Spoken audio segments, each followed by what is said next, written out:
a ver este encuentro, cómo afectó la vida de esta persona, viéndolo desde la perspectiva de un centurión romano, un soldado romano que se encargó de la crucifixión de nuestro Señor Jesucristo. Entonces, vamos a leer esta porción, ¿sí? Rápidamente, y luego entonces vamos a entrar como tal a lo que nos enseña la palabra a través de este encuentro que este hombre tuvo con el Señor Jesucristo en uno de sus últimos momentos, en el momento de la crucifixión, antes de su muerte. Entonces este hombre tuvo un encuentro con el Señor Jesucristo, que vamos a ver de qué manera entonces su vida fue transformada, fue movida o fue entonces confrontado. Entonces quisiera leer desde el versículo, desde el mismo capítulo 27 de Mateo, ¿sí? Ya nos comentaba el hermano Andrés Nun acerca de el encuentro que tuvo el Señor Jesucristo con un hombre que también tuvo que ver al Señor Jesucristo en sus últimos momentos antes de su muerte, ¿sí?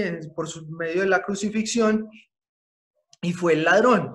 Y este evento, este encuentro con Jesús, también es un hombre que en estos últimos momentos tuvo que ver al Señor Jesucristo, pero su encuentro fue radicalmente diferente. El ladrón que se encontraba crucificado también junto con el Señor Jesucristo, pues también se encontraba en una condición, digamos, de cierta manera similar, aunque por sus propios hechos estaba siendo crucificado, pero entonces se encontraba también en sus últimos momentos de vida. Pero en cambio, por lo contrario, el centurión se encontraba como una persona que estaba, por el contrario, crucificando al Señor Jesucristo. Entonces, el encuentro fue de una manera muy diferente, pero también se desarrolla, digamos, lo que en la misma porción de la historia del Señor Jesucristo. Entonces, yo quisiera que leyéramos desde el versículo 27 del capítulo 27. Después de que el Señor Jesucristo fue presentado delante de Pilato, que fue el gobernador romano que entregó al Señor Jesucristo a los soldados para que fuese crucificado, entonces a partir de ahí quiero yo que leamos entonces rápidamente para ver entonces cómo se desarrolló este encuentro. Entonces dice el capítulo 27, versículo 27 de Mateo: entonces los soldados del gobernador llevaron a Jesús al pretorio y reunieron alrededor de él a toda la compañía, y desnudándole le echaron encima un manto de escarlata, y pusieron sobre su cabeza una corona tejida de espinas, y una caña en su mano derecha, e hincando la rodilla delante de él, le escarnecían diciendo: salve, rey de los judíos. Y escupiéndole, tomaban la caña y le golpeaban en la cabeza, y después de haberle escarnecido, le quitaron el manto, le pusieron sus vestidos y le llevaron para crucificarle. Entonces quería tomar desde estos 3 primeros versículos o 4 primeros versículos, bueno, más bien 5, para explicar algo que me parece que es muy importante. Y si ustedes tienen ahí sus Biblias, pues quisiera entonces que me acompañaran también a Colosenses. Colosenses capítulo 1 nos da, aunque aquí estamos viendo que el Señor Jesucristo padeció una humillación, ¿sí? Realmente padeció algo pues que obviamente no merecía, y que por encima de eso fue infringido por hombres, ¿sí? Pero vamos a ver algo que le agrega algo mucho más, un valor mucho más grande, digámoslo así, a la obra de nuestro Señor Jesucristo. Y en Colosenses, hablando del Señor Jesucristo, en el capítulo 1, dice el versículo 15: Él es la imagen del Dios invisible, el primogénito de toda creación, porque en Él fueron creadas todas las cosas, las que hay en los cielos y las que hay en la tierra, visibles e invisibles, sean tronos, sean dominios, sean principados, sean potestades. Todo fue creado por medio de Él y para Él. Y Él es antes de todas las cosas, y todas las cosas en Él subsisten. Todas las cosas en Él subsisten. La mano del Señor Jesucristo es la que sostiene toda la creación, ¿sí? Su poder, incluso dice Hebreos que es su palabra. Por su palabra todas las cosas entonces son sostenidas, todas las cosas existen por medio de su palabra y subsisten también solo por medio de su palabra. Pero ahí en Mateo entonces estamos viendo que el Señor Jesucristo, en el que su mano poderosa, su palabra, Él mismo, por Él fueron creadas todas las cosas y en Él subsisten. En su mano fue puesta esta caña, sobre su cabeza esa corona y sobre su espalda como un manto escarlata, ¿cierto? Para burlarse de Él, mostrándose, entonces, para burlarse de Él, porque decían que era el rey de los judíos. Claro, ciertamente Él era el Mesías, pero ellos lo estaban haciendo como con un motivo de burla.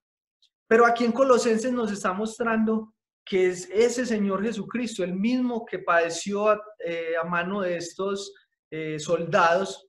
Él es el que sostiene con su palabra, Él es el que por medio de Él fueron creadas todas las cosas y en Él subsisten todas las cosas. ¡Qué gran humillación! Y también dice la palabra que fue humillado hasta lo sumo, ¿sí? Dice en Filipenses capítulo 2, hablando también del Señor Jesucristo, dice que el cual siendo en forma de Dios no estimó el ser igual a Dios como cosa que aferrarse, sino que se despojó a sí mismo, tomando forma de siervo, hecho semejante a los hombres, y estando en la condición de hombre, se humilló a sí mismo, haciéndose obediente hasta la muerte y muerte de cruz. ¿Sí? Pero entonces también ahí en Filipenses nos dice algo más acerca de Jesucristo, porque allá vemos también en Mateo que ellos hacían como un motivo de burla, se inclinaban ante él y le daban reverencia, pero con un motivo de burla. Pero aquí en Filipenses también nos dice la palabra que por esto mismo, esto que acabamos de leer, por lo cual también le exaltó hasta lo sumo y le dio un nombre que es sobre todo nombre, para que en el nombre de Jesús se doble toda rodilla de los que están en los cielos y en la tierra y debajo de la tierra, y toda lengua confiese que Jesucristo es el Señor. Entonces va a haber un día que, claro, ciertamente todas las personas van a tener que rendir este homenaje al Señor Jesucristo, van a tener que hincar su rodilla y, y adorarle, ¿sí? No en burla como lo hicieron estos soldados, sino que algún día toda persona tendrá que doblar su rodilla ante Él, reconociendo que Él ciertamente es el Señor. A lo que Colosenses nos dice que no solamente es el Señor, y entonces en Colosenses capítulo 2 dice algo mucho más grande, dice que porque en Él habita corporalmente toda la plenitud de la deidad, ¿sí? Y también dice en el versículo 10 que Él es la cabeza de todo principado y toda potestad. Él está por encima de todos los tronos, por encima de todos los reinos, por encima de todos los poderes, digámoslo así, de este mundo. Él está muchísimo más por encima que todo eso. Pero ese mismo Señor, el que está por encima de todos los tronos, por encima de todos los reinos, por encima de todas las potestades y los poderes de este mundo, Él tuvo que ser humillado, como lo estamos viendo ahí en Mateo. Y vamos ahorita a ver también por qué y de qué manera esto influyó en este encuentro que él tuvo con este centurión romano. Entonces sigue diciendo que cuando salían, hallaron a un hombre de Cirene que se llamaba Simón, a este obligaron a que llevase la cruz. Y cuando llegaron a un lugar llamado Gólgota, que significa lugar de la calavera, le dieron a beber vinagre mezclado con hiel, pero después de haberlo probado, no quiso beberlo. Cuando lo hubieron crucificado, repartieron entre sí sus vestidos, echando suertes para que se cumpliese lo dicho por el profeta. Partieron entre sí mis vestidos y sobre mi ropa echaron suertes. Y sentados le guardaban allí. Entonces, allí también se estaban cumpliendo las profecías del Antiguo Testamento, predichas 700 y más años antes de que esto se llevara a cabo. Estas cosas ya habían sido predichas, muchísimos siglos antes, esto había sido predicho. Y si ustedes lo quieren buscar, por ejemplo, en Isaías 53 se encuentran muchas de las profecías que se desarrollaron en esta historia que estamos leyendo hoy, que tuvieron su cumplimiento en esta historia. Y también, por ejemplo, el Salmo 22, 18 y otros pasajes de la Biblia, de los profetas y salmos y otros pasajes, se encuentra predicho, se encuentra profetizado esto que estamos leyendo hoy. ¿Sí? El Señor Jesucristo no fue muerto no fue crucificado porque era en contra de su voluntad, no, porque vemos entonces, o bueno, lo vamos a ver ahorita también más adelante. Entonces sigue diciendo, y sentados le guardaban allí y pusieron sobre su cabeza su causa escrita, este es Jesús, el Rey de los Judíos. Ellos lo pusieron sobre su cabeza este título, aunque los sacerdotes no querían que pusieran este título sobre él, ¿sí? Porque da a entender que ciertamente este es el Rey de los Judíos. Entonces estamos afirmando esto.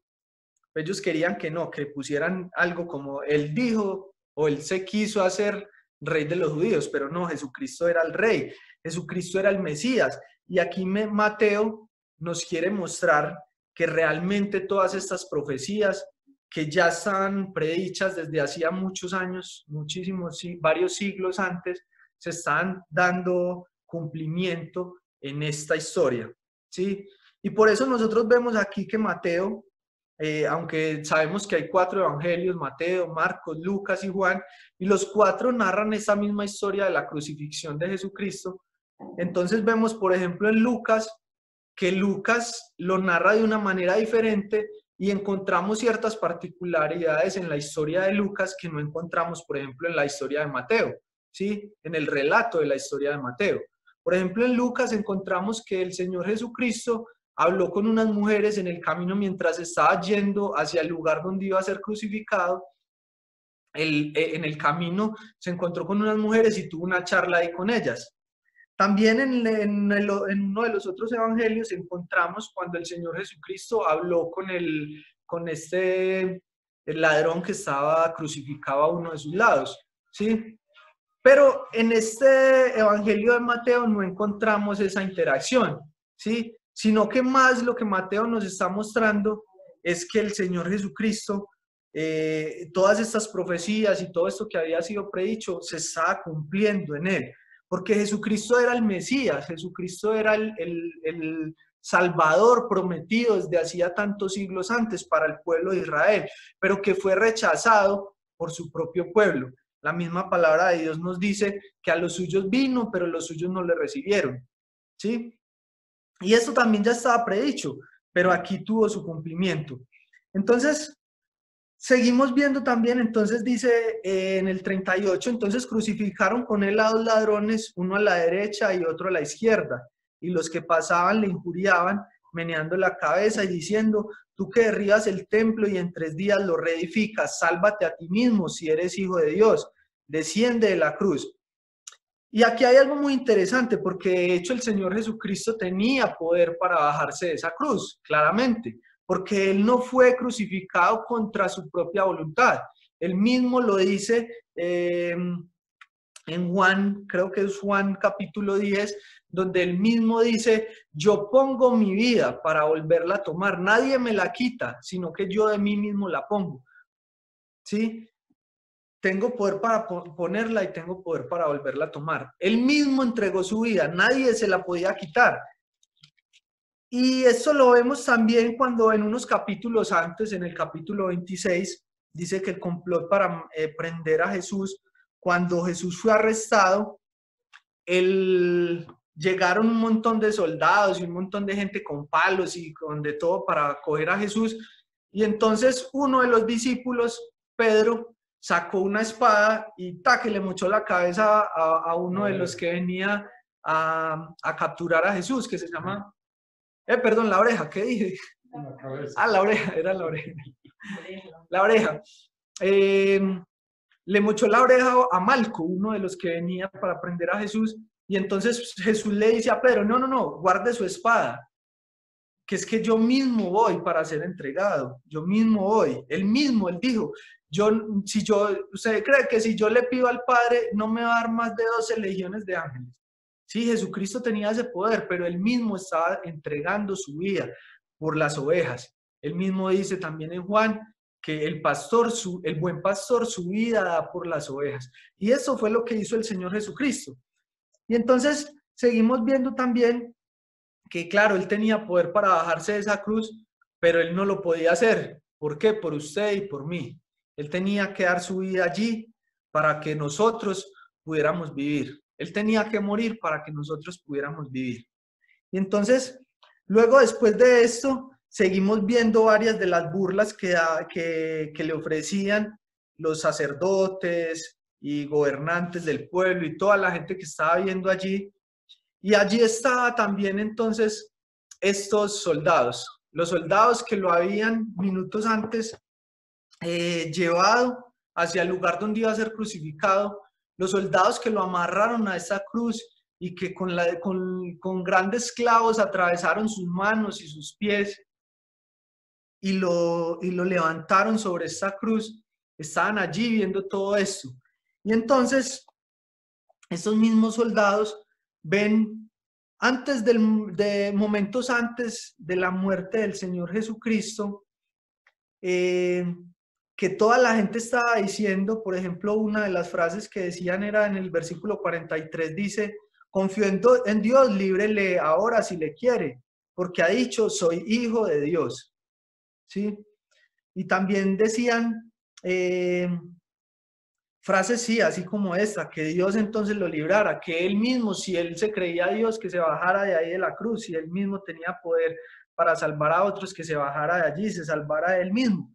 Y entonces después vemos también aquí en medio de esta historia que hubieron 3 horas de gran oscuridad, como ya nos comentaba el hermano Andrés este domingo, que hubieron 3 horas de oscuridad desde el mediodía hasta las 3 de la tarde, sí, dice que desde la hora 6 hasta la hora 9.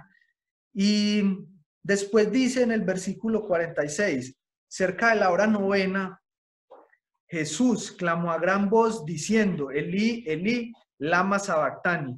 Esto es, Dios mío, ¿por qué me has desamparado? Y dice, algunos de los que estaban allí decían al oír, a Elías llama a este. Y al instante corriendo uno de ellos, tomó una esponja y la empapó de vinagre y poniéndola en una caña le dio a beber.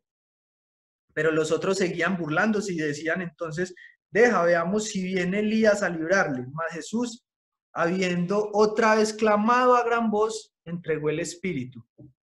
Y entonces después de que el Señor Jesucristo clama a gran voz y entrega su espíritu, entonces vienen unos sucesos que demuestran también el poder del Señor Jesucristo, ¿sí?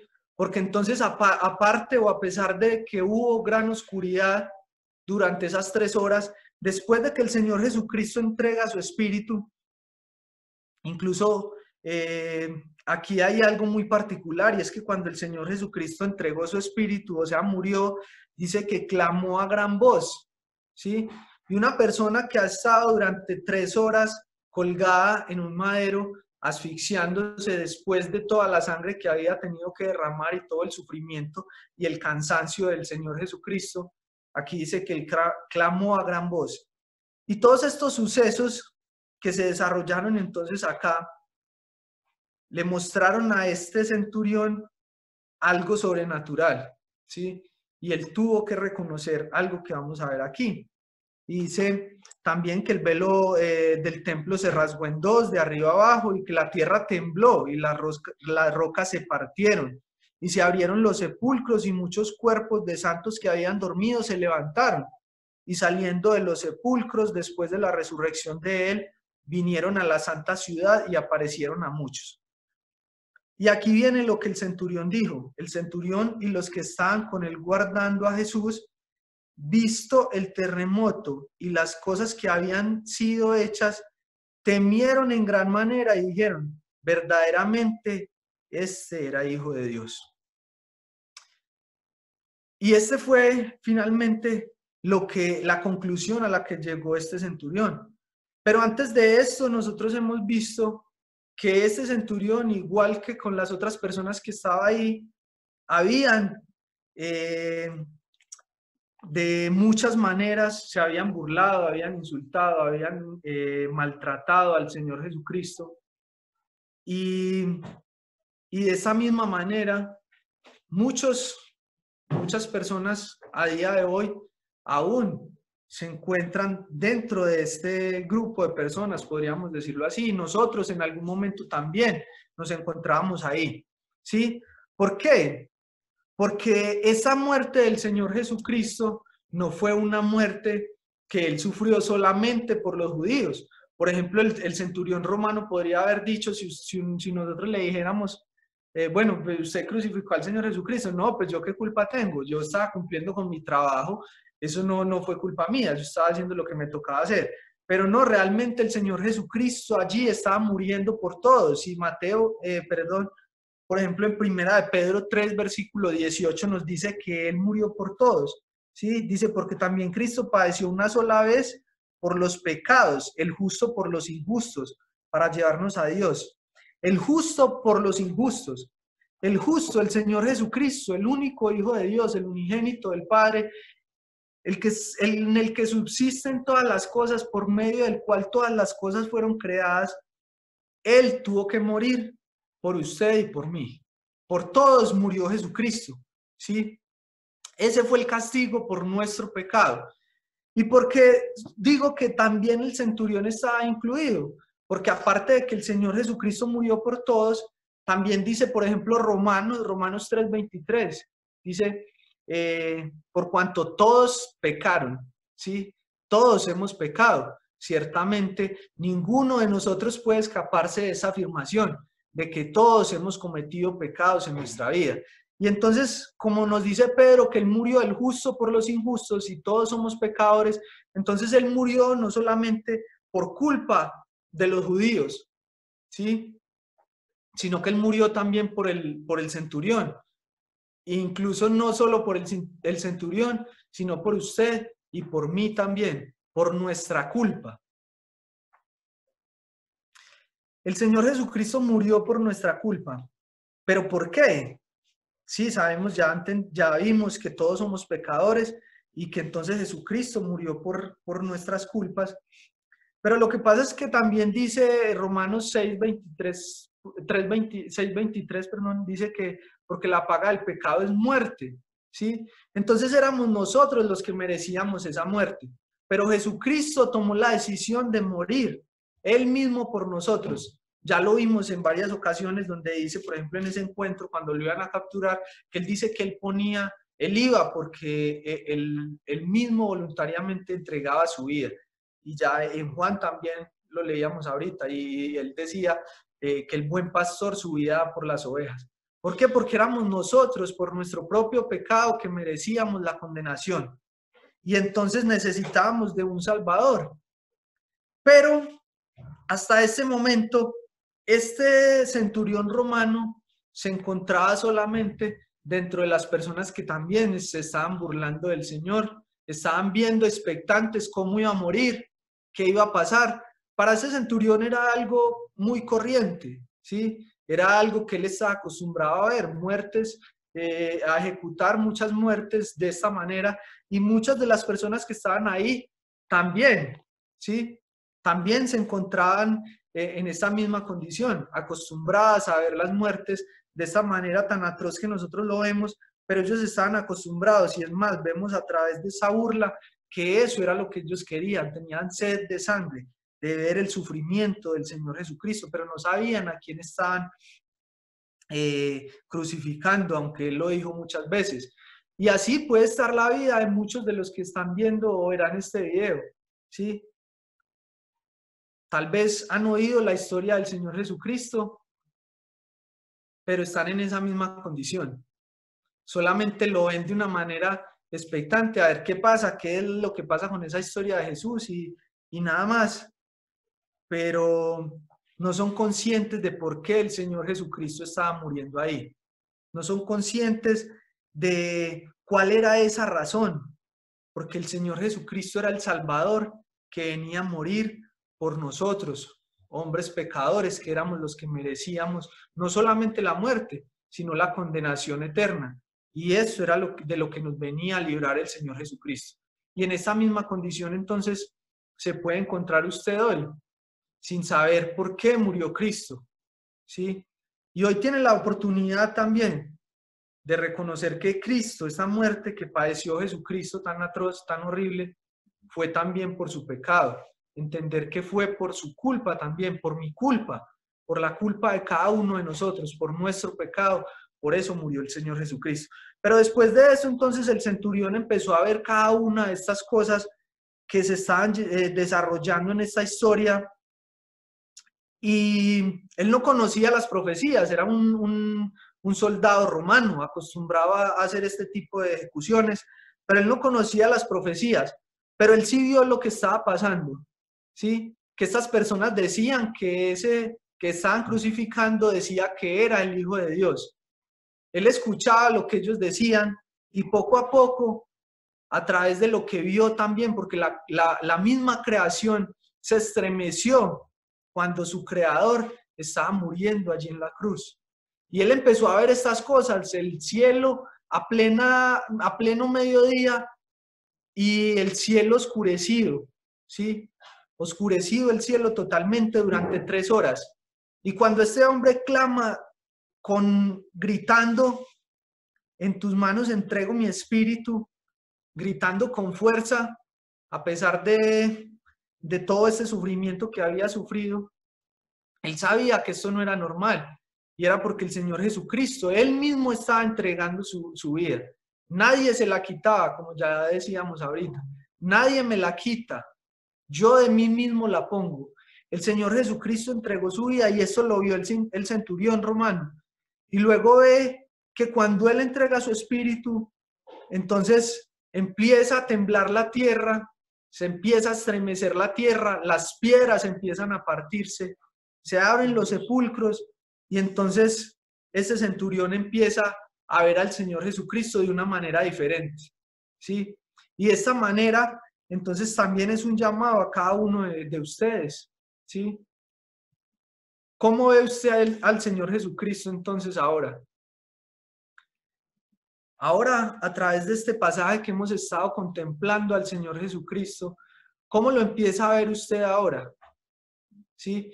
Porque ciertamente el Señor Jesucristo demostró que Él era el Hijo de Dios, que Él realmente tenía el poder, ¿sí? ¿Cómo lo está viendo usted ahora al Señor Jesucristo? Y finalmente, esto lleva a que el centurión diga en el versículo 53, después de ver estas cosas, el centurión y los que estaban con él guardando a Jesús, bien visto el terremoto y las cosas que habían sido hechas, temieron en gran manera y dijeron, verdaderamente este era Hijo de Dios. Esto llevó a que el centurión dijera que verdaderamente Jesucristo es el Hijo de Dios. ¿Por qué? Porque él tuvo que reconocer también esa condición en la que estaba. Y al empezar a ver al Señor Jesucristo y su poder, tuvo también entonces, de una manera que no no podía ser de otra manera, no podía resistirse a esto. Un hombre que estaba acostumbrado a matar, a ejecutar a tantas personas, un hombre fuerte, un hombre que no era de los miedosos, no. Y tener que decir que verdaderamente este era el Hijo de Dios, pero dice que con miedo, dice, temieron en gran manera y dijeron verdaderamente este era Hijo de Dios, ¿sí? Al ver lo que le habían hecho al Hijo de Dios, ellos con miedo tuvieron que decir que verdaderamente este era el Hijo de Dios. Y ese es el mismo llamado entonces a ustedes, a cada uno de ustedes en esta noche.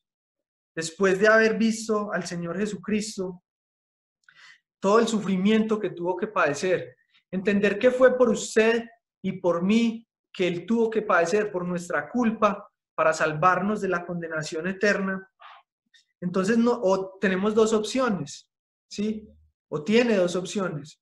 Una es seguir como está, o sea, rechazarlo, y la otra es aceptarlo, ¿sí? Porque cada uno de los encuentros del Señor Jesucristo con cada persona era de una manera algo radical, ¿sí? Algo que tenía que cambiar la vida de la persona. O causaba rechazo o aceptación, una de dos, pero nadie quedaba indiferente después de un encuentro con Jesús. Ni siquiera este hombre tan fuerte de carácter, sí, acostumbrado a las ejecuciones, pudo resistirse y tuvo que decir con temor por lo que había visto y lo que había experimentado ese día, que decían que Jesucristo era el Mesías, que Jesucristo era el Hijo de Dios en son de burla, pero al ver que Jesucristo también respondía era con amor, porque él decía, Padre, perdónalos porque no saben lo que hacen. Y le dijo al ladrón que estaba crucificado a su lado, hoy mismo estarás conmigo en el paraíso. O sea, le perdonó sus pecados y le prometió esta esperanza. Y entonces el centurión, al ver todo esto y además lo que pasó en medio de la naturaleza, ver el poder de Dios obrando así de una manera palpable para él, entonces tuvo que decir, verdaderamente este era el Hijo de Dios. ¿Sí? Y bueno, cuando el Señor Jesucristo después de mucho tiempo, bueno, después de mucho tiempo, no, perdón, después de 3 días resucitó y después de algún tiempo que se presentó ante algunos de sus discípulos, bueno, ante sus discípulos, en uno de esos encuentros, Tomás, que era un poquito, tenía un poquito de duda, entonces el Señor Jesucristo le dijo que tocara sus heridas, y entonces él le dice que ahora sí cree, y entonces el Señor Jesucristo le dice, bienaventurado el que sin ver cree, porque usted creyó porque vio, pero bienaventurado el que sin ver cree. Y hoy es igual para nosotros. Esta historia del Señor Jesucristo no es solamente algo que puede quedar en la mente de nosotros. Tiene que causar una reacción. O lo rechazo o hago lo que hizo el centurión. Verdaderamente este era el Hijo de Dios. Esa es la reacción correcta, ¿sí? Si usted acepta que el Señor Jesucristo es el Hijo de Dios y quiere recibirlo en su corazón y pasar del lado de allá de la cruz donde están los salvos con el ladrón que fue crucificado a su lado, al lado del Señor Jesucristo, entonces el Señor Jesucristo por eso murió, para darle salvación, vida eterna a usted. Y entonces realmente el centurión aquí pudo entender eso de una manera muy clara al ver el poder de Dios. Y nosotros también no podemos quedarnos indiferentes a esto. No podemos, o cada uno de ustedes puede o rechazarlo o decir lo que dijo el centurión, verdaderamente este era el Hijo de Dios. Eso es lo que causan los encuentros con Jesús, ¿sí? Una vida realmente transformada, cuando permitimos que Él obre en nuestra vida, en nuestro corazón, y Él promete que Él lo hace, ¿sí? Porque el Señor Jesucristo vino para darnos vida, y Él mismo dijo, yo vengo para que tengan vida y para que la tengan en abundancia, ¿sí? Entonces, este fue el encuentro que este centurión romano tuvo con el Señor Jesucristo, algo que seguramente transformó su vida, y como lo vemos acá, esta es una expresión de su propio corazón. Entendió sin necesidad de ser judío que Jesucristo verdaderamente era el Hijo de Dios.